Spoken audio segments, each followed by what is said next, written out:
back again for this evening. I just came out of a debate on the Kings and Generals channel. If you all know that channel, good channel, you need to go check that channel out. But I had a debate if the Mongols versus the Roman Empire. And you know, you had these guys that were pro-Roman. You know, we're not talking about the Byzantine. We talking about Romans at the height of their civilization. We talking about when you had Julius Caesar, Augustus Caesar, Marcus Aurelius, Cincinnatus. You had great Roman generals before you had all the fucked up ones like Commodus, like a Trajan. Before you had all these fucked up emperors that ruined Rome. Anyway, we did a versus if the Romans versus the Mongols at the height of the Roman Empire, who would win?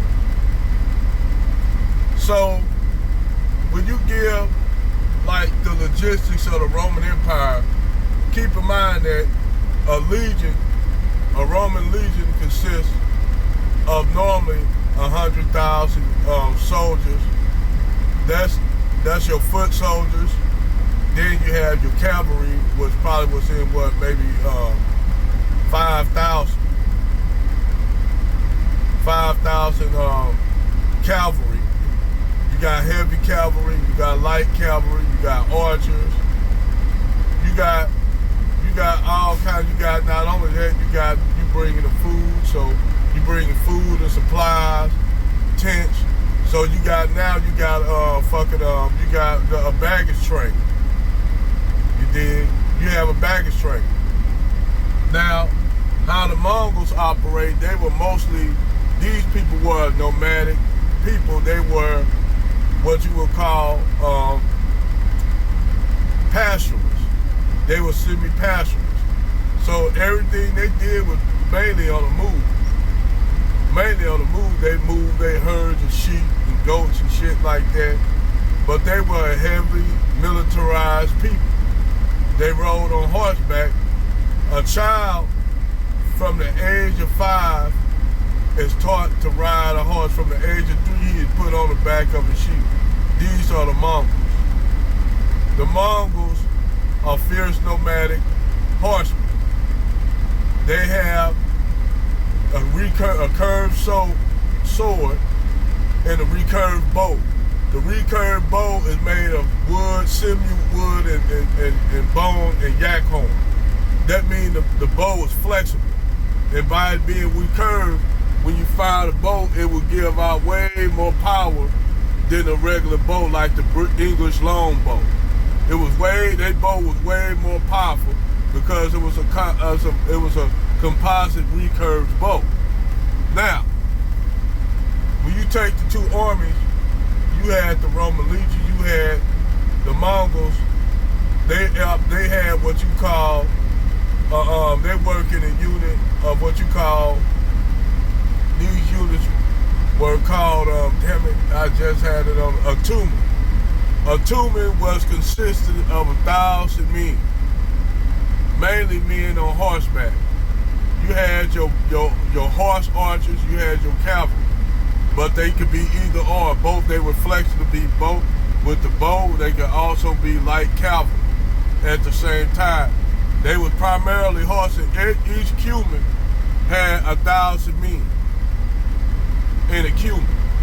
So, say like if one of those guys desert during the battle, they would have their whole cuman killed, all 1,000 men killed. So that what kept a lot of people not leaving in cowardice.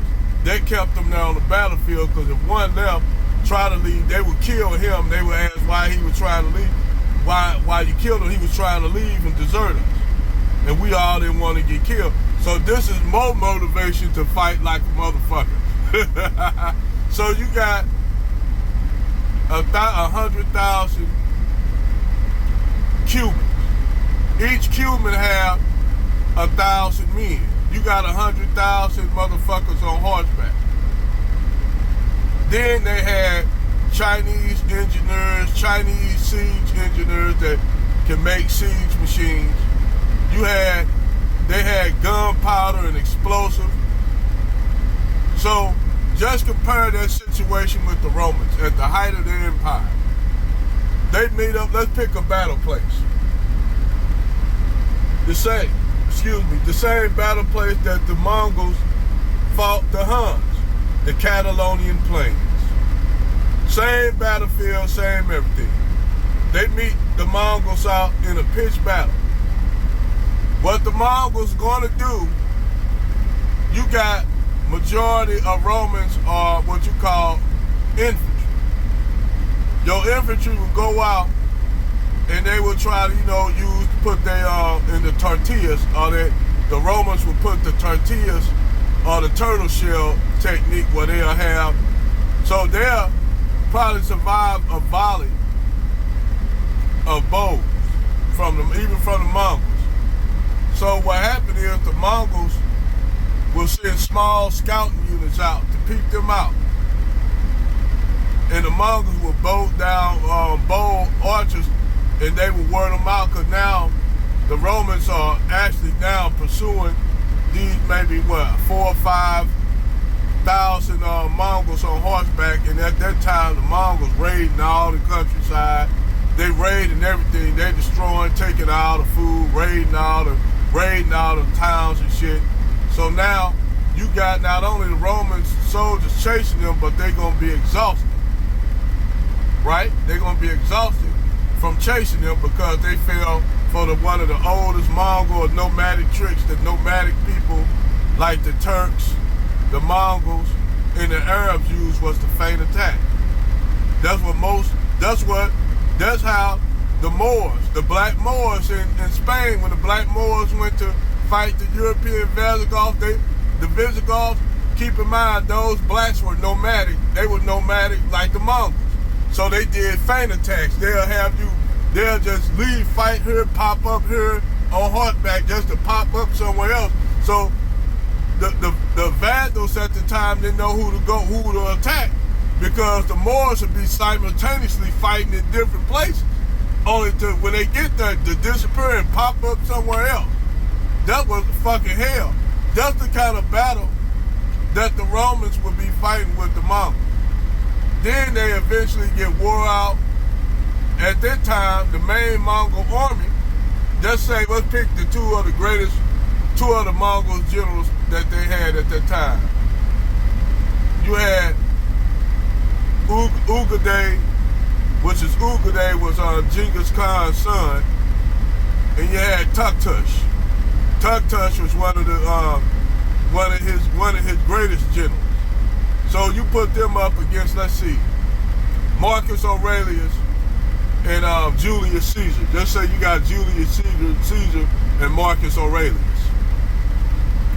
And throw in Scipio Africanus and Mark Antony to be on the safe side. So you put those generals in against the two Roman generals of pitched battle.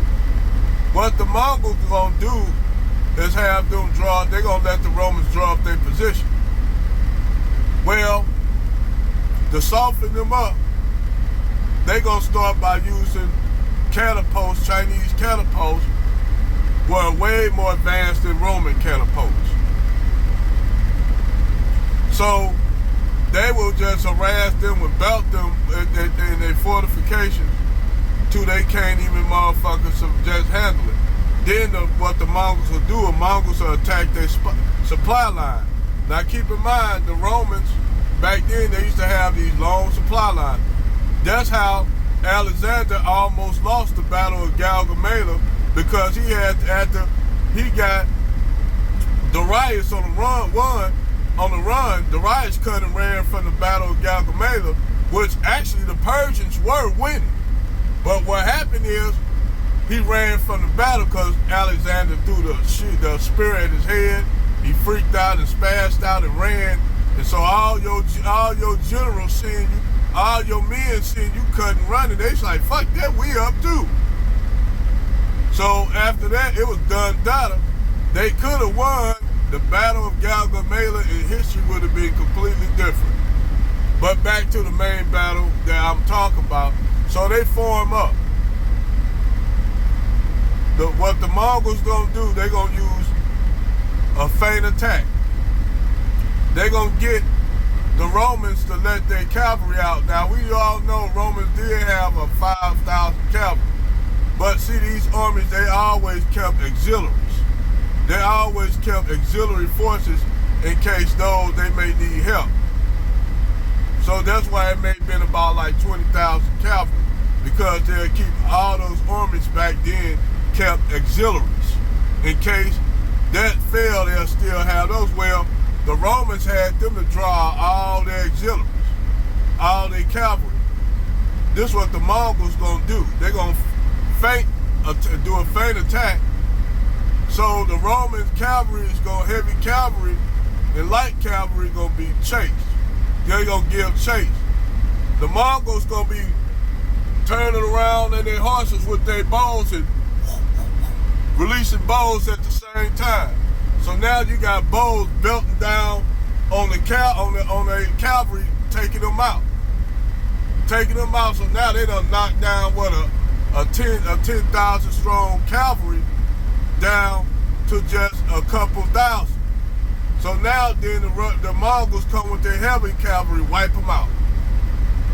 Then so now the Romans don't have a cavalry. Their cavalry is freaking obliterated.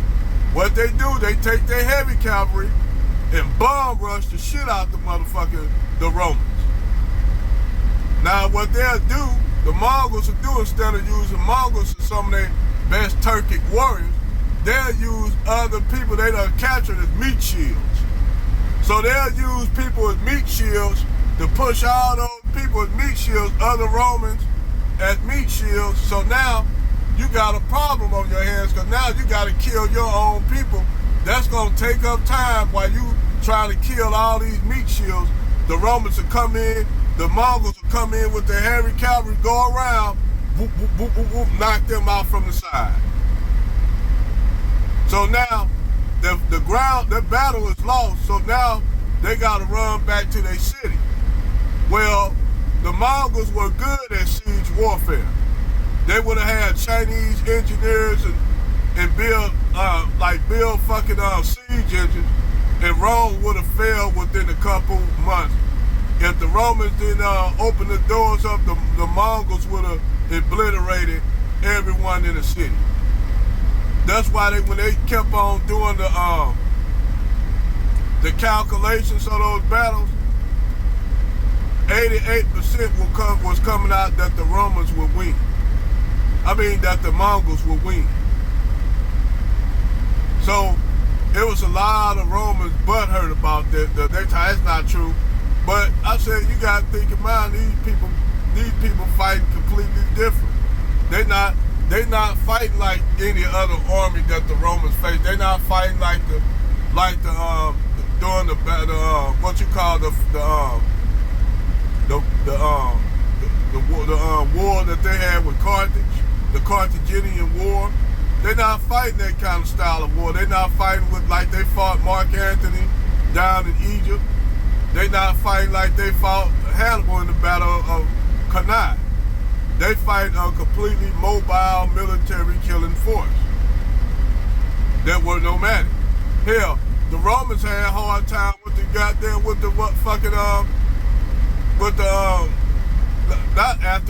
not the Parthians, the Sassanids. They had a problem with the Sassanid Persians because the Sassanids was using nomadic horsemen. They were using nomadic horsemen from the steppe.